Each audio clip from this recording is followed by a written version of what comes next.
সবাইকে স্বাগত জানিয়ে আজকের ক্লাস আমরা শুরু করছি। তোমরা অনেকেই বলে থাকো যে জাদুঘরে কেন যাব প্রবন্ধটি তোমাদের কাছে একটু কঠিন মনে হয়। তো আমরা আজকে সেই প্রবন্ধটি আলোচনা করব, জাদুঘরে কেন যাব। আমি প্রথম যখন বলেছিলাম একটি ক্লাসে পড়াতে গিয়ে যে জাদুঘরে কেন যাব, তো সবাই বলতেছিল স্যার সেলফি তুলতে যাব। তো এরকম না, জাদুঘরে কেন যাব সেই যে এর যে ঐতিহাসিক গুরুত্ব, সেই গুরুত্বগুলো এখানে চমৎকারভাবে তুলে ধরা হয়েছে।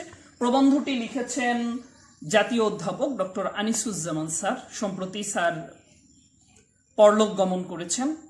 বাংলাদেশের বুদ্ধিভিত্তিক জগতে তিনি ছিলেন একজন আলোর বাতিঘর।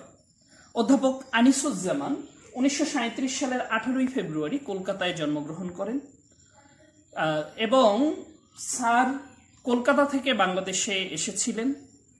তিনি ঢাকা বিশ্ববিদ্যালয়ের বাংলা বিভাগ থেকে স্নাতক ও স্নাতকোত্তর ডিগ্রি অর্জন করেন এবং পরবর্তীতে তিনি সেখান থেকে পিএইচডি ডিগ্রি অর্জন করেন। তিনি শিকাগো এবং লন্ডন বিশ্ববিদ্যালয়ে উচ্চতর শিক্ষা অর্জন করেছিলেন। পরবর্তীতে তিনি ঢাকা বিশ্ববিদ্যালয় এবং চট্টগ্রাম বিশ্ববিদ্যালয়ের বাংলা বিভাগে অধ্যাপনা করেছেন। আর ঢাকা বিশ্ববিদ্যালয়ের বাংলা বিভাগের তিনি ছিলেন ইমেরিটাস অধ্যাপক।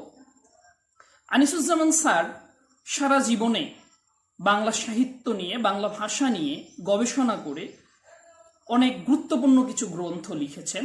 তার মধ্যে উল্লেখযোগ্য হচ্ছে মুসলিম মানুষ ও বাংলা সাহিত্য, মুসলিম বাংলা সাময়িক পত্র, স্বরূপের সন্ধানে, পুরনো বাংলা গদ্য, সংস্কৃতি ও সংস্কৃতি সাধক, বিপুলা পৃথিবী, কাল নিরবধি। কাল নিরবধি হচ্ছে স্যারের আত্মজীবনীমূলক একটি গ্রন্থ। আমার একাত্তর নামেও তিনি মুক্তিযুদ্ধ নিয়ে একটি গ্রন্থ রচনা করেছেন। বাংলাদেশের যে প্রগতিশীল সাংস্কৃতিক আন্দোলন, এই প্রগতিশীল সাংস্কৃতিক আন্দোলনের, সাহিত্য আন্দোলনের পুরোধা ব্যক্তিত্ব ছিলেন অধ্যাপক আনিসুজ্জামান। মৃত্যুর আগ পর্যন্ত তিনি বাংলা একাডেমির সভাপতির দায়িত্বে ছিলেন। এবং আমি ঢাকা বিশ্ববিদ্যালয়ের বাংলা বিভাগের ছাত্র হিসেবে দেখেছি যে বাংলাদেশের যত জাতীয় গুরুত্বপূর্ণ সভা, সেমিনার হয় সবগুলোতে স্যার সভাপতিত্ব করতেন। জ্ঞান, বিজ্ঞান, সাহিত্য, সংস্কৃতিতে রাষ্ট্রের সর্বোচ্চ যে সম্মাননা জাতীয় অধ্যাপক, স্যার কিন্তু জাতীয় অধ্যাপক ছিলেন। মানে তিনি যেন বাংলাদেশেরই সভাপতি হয়ে উঠেছিলেন, সকল মানুষের জাতীয় অভিভাবক হয়ে উঠেছিলেন। যেমন স্যার চলে গেছেন, রেখে গেছেন তার এই বিপুল সাহিত্য ভাণ্ডার।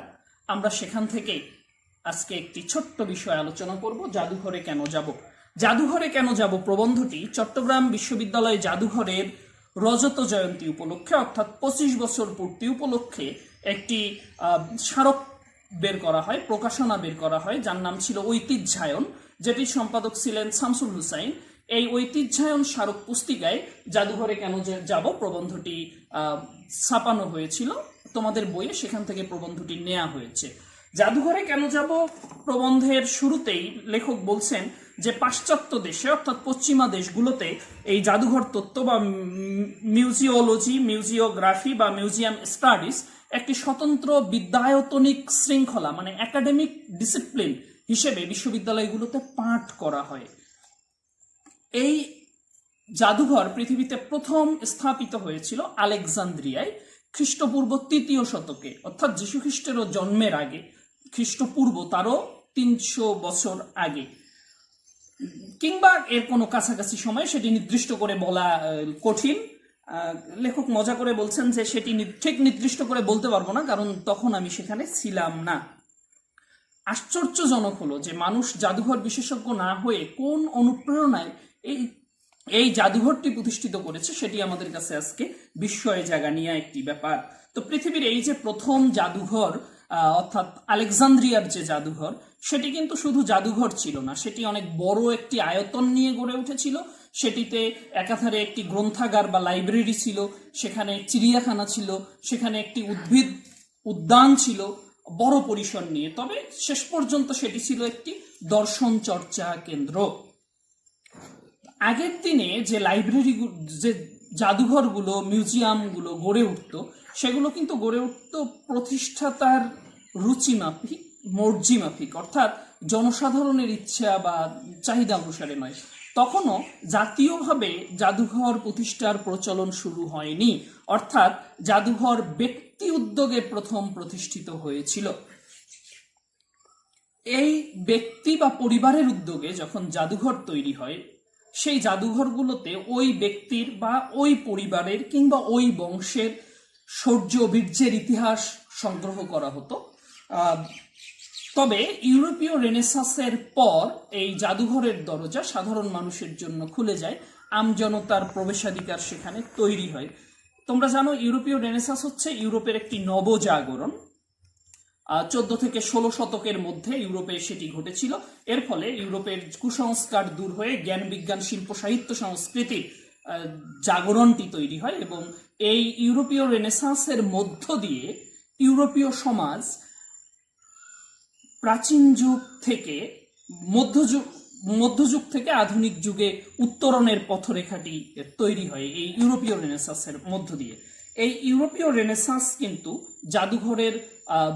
জাদুঘর প্রতিষ্ঠার পথকে সুগম করেছিল। দেখো এখানে বলা হচ্ছে যে গণতন্ত্রের বিকাশের ফলে কিংবা বিপ্লবের সাফল্যে এই জাদুঘর তৈরির সংখ্যাটি বৃদ্ধি পেতে থাকে। ফরাসি বিপ্লবের পরে প্রজাতন্ত্রই সৃষ্টি করেছিল লুভো। ফরাসি বিপ্লব এটি ইউরোপের প্রথম বুর্জুয়া বিপ্লব।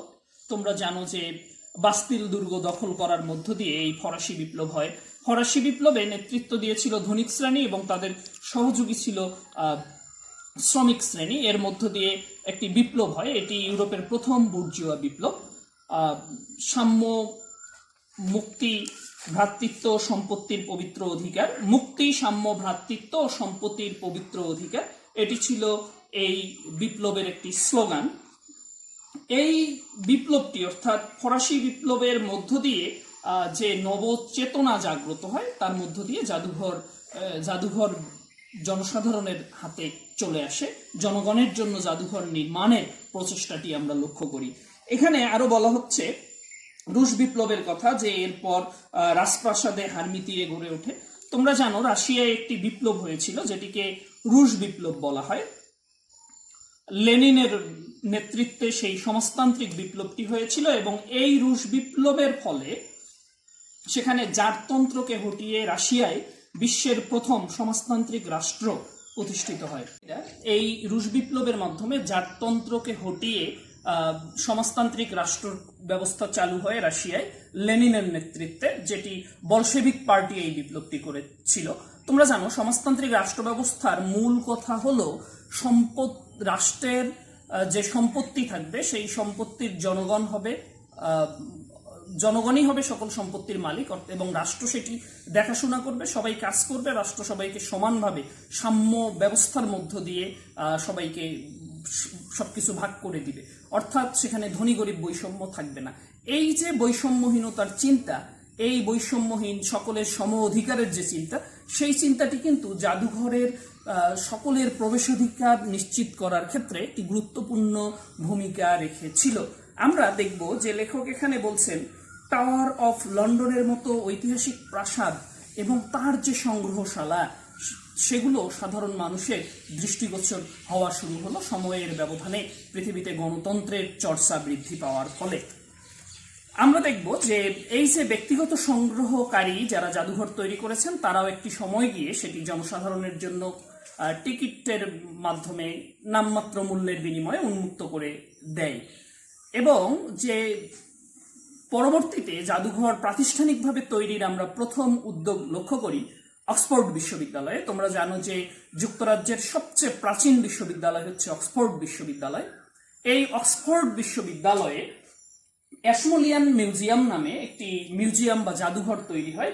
সেটি 17 শতকের ঘটনা। 3 জন ব্যক্তির প্রচেষ্টায় এই অ্যাশমোলিয়ান মিউজিয়াম তৈরি হয় অক্সফোর্ড বিশ্ববিদ্যালয়ে। এই 3 জন ব্যক্তি হচ্ছেন পিতা পুত্র, 2 ট্রেডেসেন্ট এবং আরেকজন হচ্ছেন স্যার অ্যাশমোল। 3 জনের প্রচেষ্টায় এটি তৈরি হয়।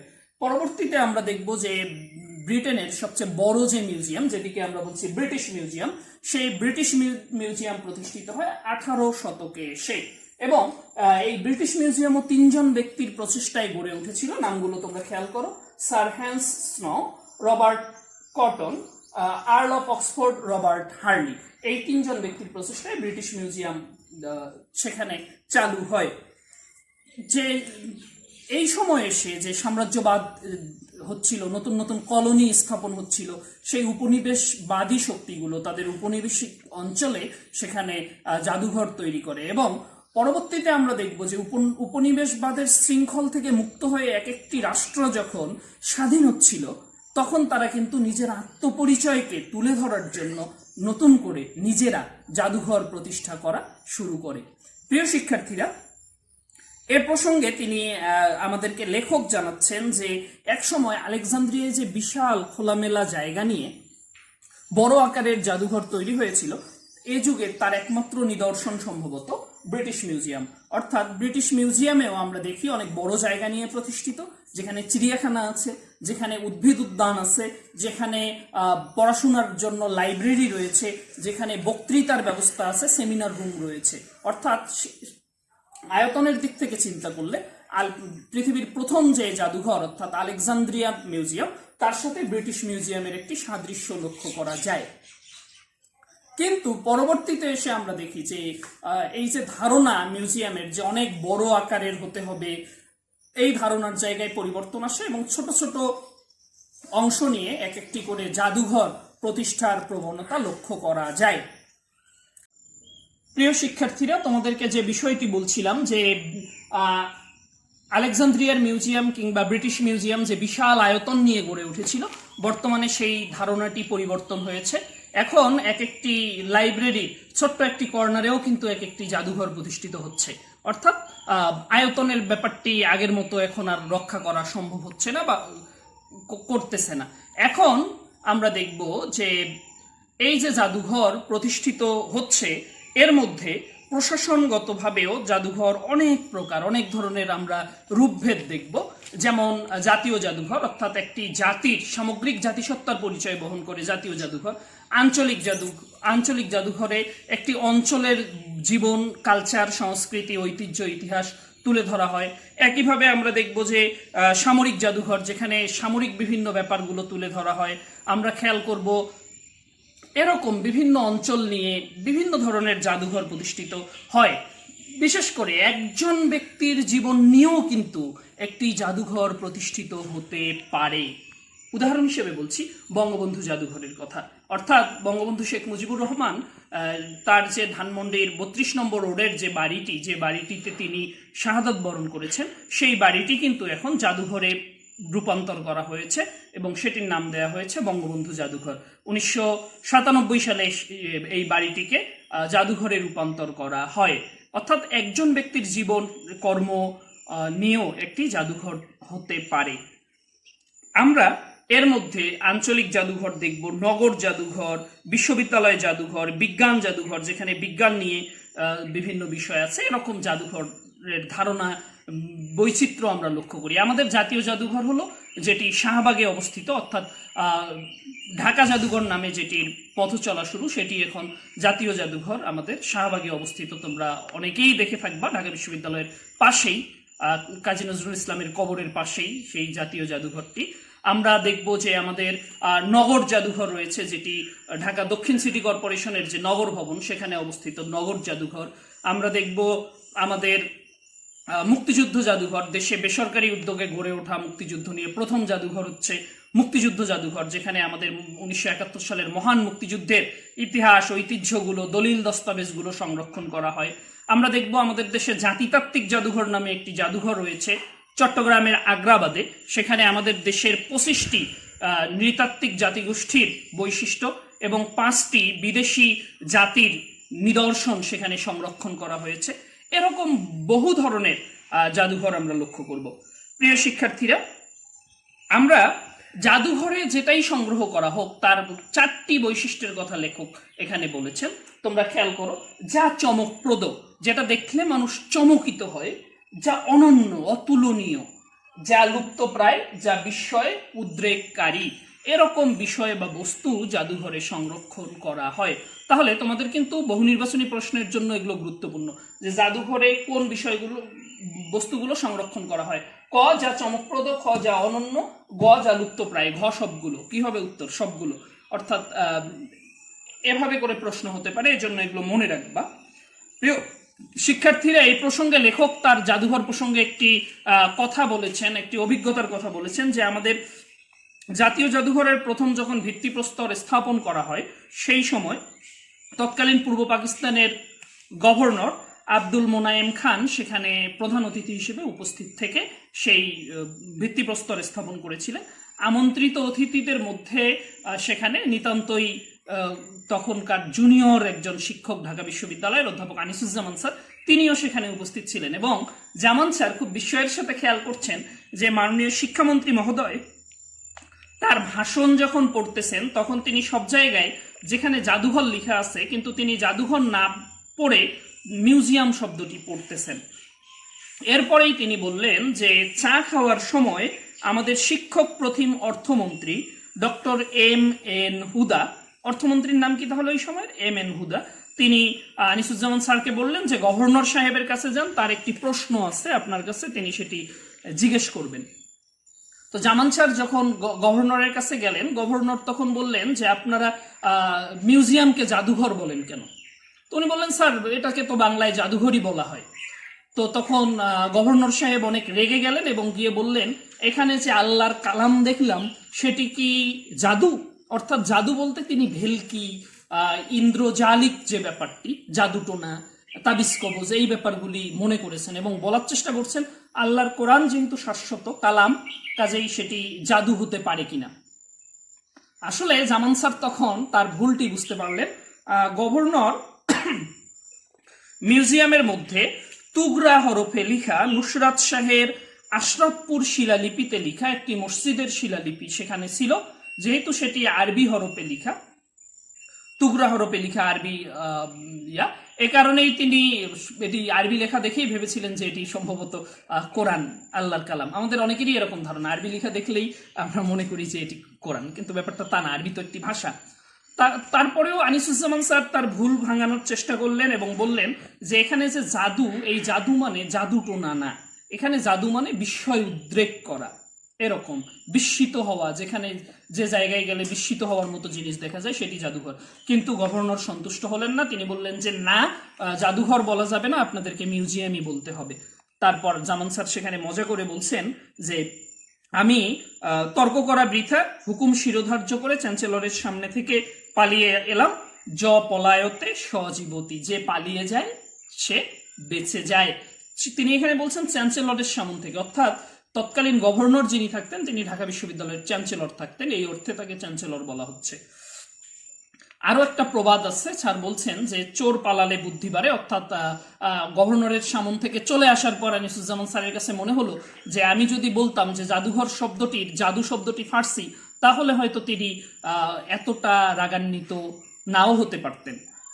এখানে বলা হচ্ছে যে জাদুঘর শব্দটা পুরোটাই ফার্সি, তার জাদু শব্দটা ফার্সি এবং ঘর শব্দটা বাংলা, আর জাদুঘর পুরোটাই হলো ফার্সি। এরপরেই তিনি বলছেন যে উর্দুতে জাদুঘরকে বলা হয় আজবখানা। খুব করে এই তথ্যগুলো মনে রাখতে হবে জ্ঞানমূলকের জন্য। জাদুঘরকে উর্দুতে বলা হয় আজবখানা এবং হিন্দিতে বলা হয় অজায়েব ঘর।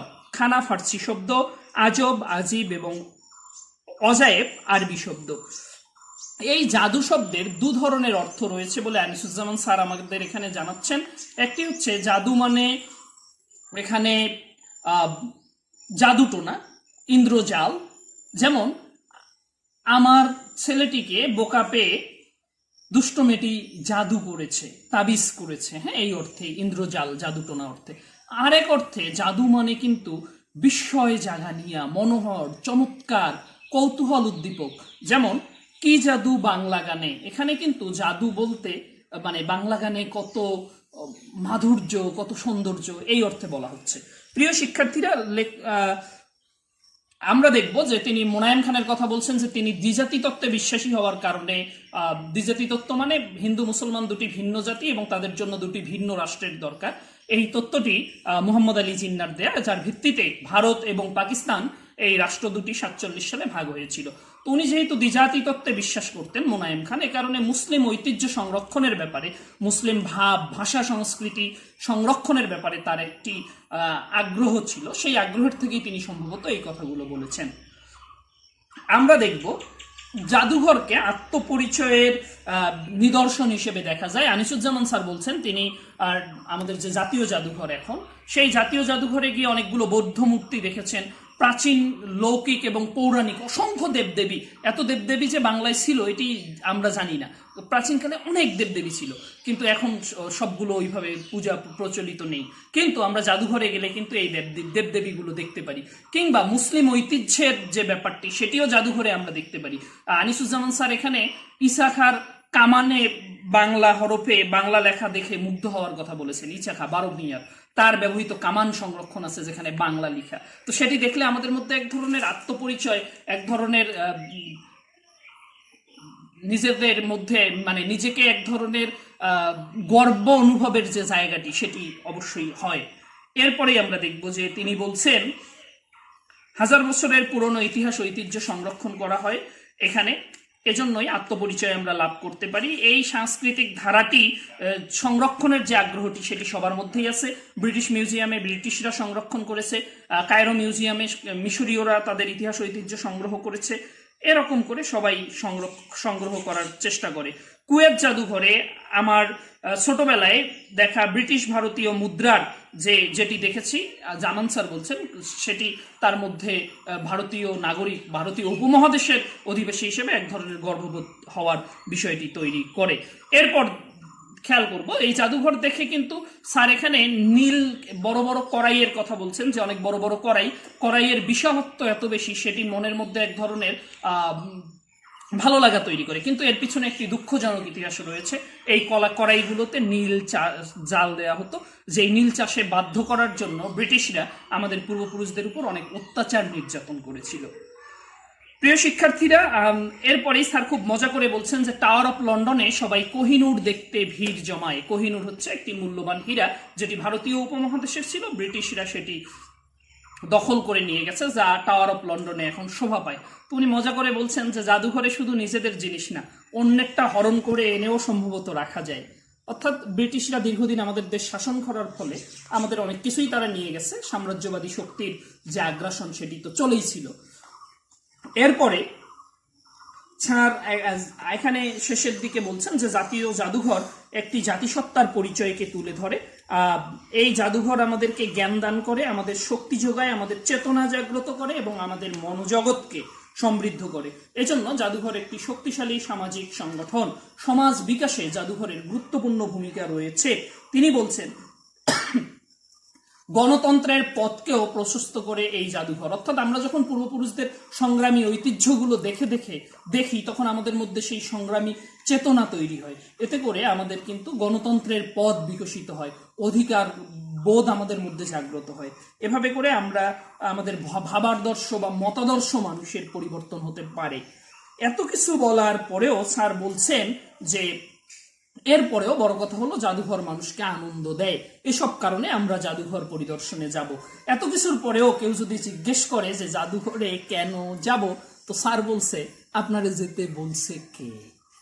এখানে আমরা কিন্তু আনিসুজ্জামান স্যারের রসবোধ এর পরিচয় পাই বিভিন্ন জায়গায়। এই হলো মোটা দাগে এই প্রবন্ধটি। প্রিয় শিক্ষার্থীরা, এই প্রবন্ধের শেষে কিন্তু তোমরা দেখবা যে অসংখ্য শব্দার্থ এবং টিকা রয়েছে, যেখানে অজস্র তথ্য রয়েছে। এই তথ্যগুলো কিন্তু তোমাদেরকে পড়তে হবে, বিশেষ করে জ্ঞানমূলক এবং বহু নির্বাচনী প্রশ্নের জন্য খুবই জরুরি। তোমরা দেখবা প্রায় 2 পৃষ্ঠার মতো, 2 পৃষ্ঠারও বেশি সেখানে টিকা আছে, যেখানে অনেক তথ্য আছে। এগুলো খুব চমৎকার করে পড়বা।